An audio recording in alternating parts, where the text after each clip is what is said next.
Subscribe कीजिए मेरे channel को और बेल आइकन दबाइए ताकि आप मेरा कोई भी वीडियो मिस ना करें। हाय मेरे प्यारे दोस्तों, कनक्स किचन हिंदी में आप सबका बहुत बहुत स्वागत है। आज मैं आपको बहुत ही स्पॉन्जी और यमी केक की रेसिपी बताने जा रही हूँ, चॉकलेट और बनाना फ्लेवर के साथ, जिसका नाम है एगलेस चॉकलेट बनाना केक। ये केक आसानी से बनता है घर पे और ये बहुत ही फ्लेवरफुल बनता है बनाना डालने की वजह से। और ये केक हम बनाएंगे प्रेशर कुकर में बिना किसी अंडों के।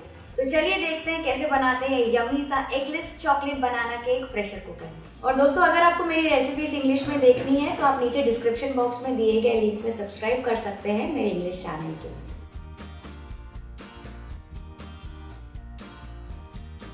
चॉकलेट बनाना केक इन प्रेशर कुकर को बनाने के लिए सबसे पहले एक बोल लेंगे और उसके ऊपर छन्नी प्लेस कर लेंगे।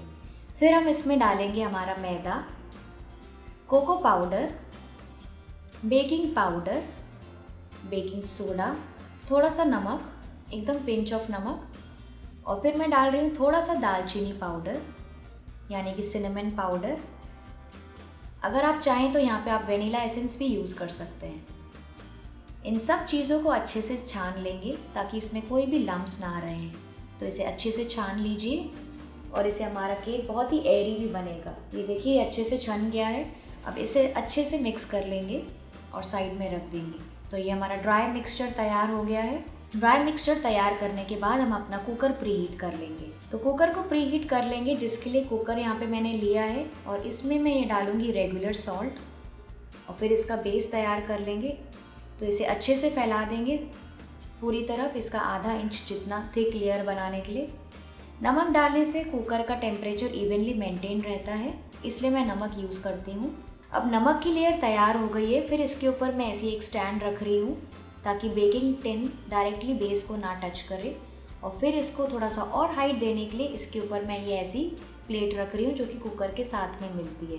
इसके बाद हम इसे लिड से कवर कर लेंगे। यहाँ पे मैंने इसका रबर नहीं निकाला है और इसकी विसिल निकाल दी है। अब इसे बंद कर लेंगे और इसे मीडियम फ्लेम पर 8 से 10 मिनट तक के प्रीहीट कर लेंगे। नेक्स्ट एक बोल में मैं लूँगी बनानास और इसे पहले थोड़ा सा मैश कर लेंगे फोक से। तो फोक से आप थोड़ा सा पहले इसे रफली मैश कर लीजिए और फिर उसके बाद हम इसमें डालेंगे ऑयल। नेक्स्ट इसमें जाएगा लेमन जूस और लेमन जूस डालने के बाद इसे अच्छे से मिक्स कर लेंगे। लेमन जूस डालने से बेकिंग सोडा एक्टिव हो जाता है और वो केक को बहुत ही लाइट और स्पॉन्जी बना देता है।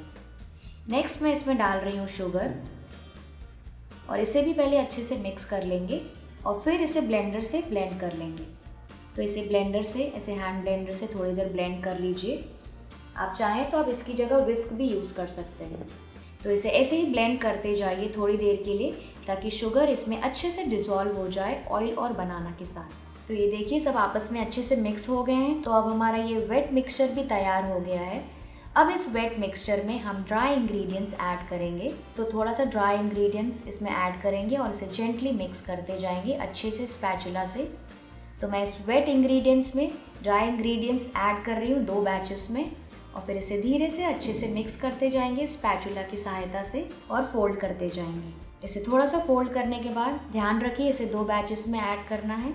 लास्ट में इसमें ऐड कर रही हूँ मैं थोड़ा सा दूध और उसे भी मिक्स करते जाएंगे। तो इसमें दूध ऐड करते जाइए इसकी कंसिस्टेंसी को एडजस्ट करने के लिए ताकि ये स्मूथ, थिक और फ्लोइंग कंसिस्टेंसी बैटर तैयार हो जाए। तो दूध भी मिक्स कर लिया है अब मैंने। तो आप ये देख सकते हैं कि थिक फ्लोइंग कंसिस्टेंसी बैटर तैयार हो गया है।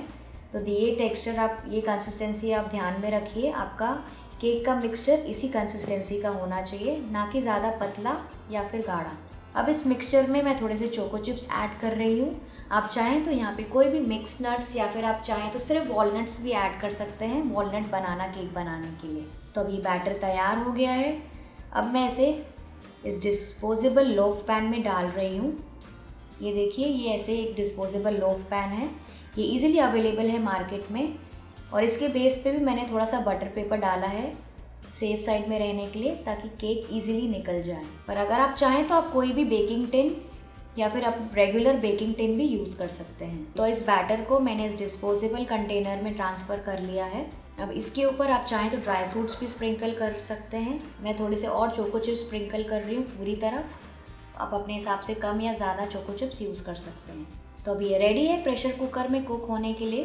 कुकर का लिड हटाकर इसे प्लेट के ऊपर रख देंगे केयरफुली, क्योंकि इस समय कुकर अच्छे से प्रीहीट हो गया है। और फिर इसे लिड से कवर कर लेंगे और कुक होने देंगे लो से मीडियम फ्लेम पर कम से कम 35 से 40 मिनट के लिए। ध्यान रखिए फ्लेम लो से मीडियम के बीच में ही होना चाहिए। सॉरी फ्रेंड्स, मैं कुकर खोल के और केक निकाल के आपको दिखा नहीं पाई और उसका अनमोल्डिंग भी दिखा नहीं पाई, क्योंकि कुछ टेक्निकल इश्यूज हुए जिसकी वजह से मेरा कैमरा कैप्चर नहीं कर पाया। तो मैं आप लोगों को ये केक डायरेक्टली कट करके दिखाती हूँ। तो मैं इसके ऐसे पीसेस कट कर रही हूँ और इसे ऐसे प्लेस कर रही हूँ प्लेट के ऊपर। ये देखिए कितने अच्छे पीसेस निकले हैं। ये देखिए केक अंदर से कितना एयरी और मॉइस्ट भी है, बिकॉज हमने यहाँ पे केला यूज़ किया था। तो ये बहुत ही अच्छा केक बना है आज। तो आप भी इस केक को अपने घर में ट्राई कीजिए और अपने अनुभव मेरे साथ शेयर कीजिए कमेंट सेक्शन में। तो अगर आपको आज की रेसिपी पसंद आई तो आप इस वीडियो को लाइक कीजिए, शेयर कीजिए और मेरे चैनल को सब्सक्राइब कीजिए।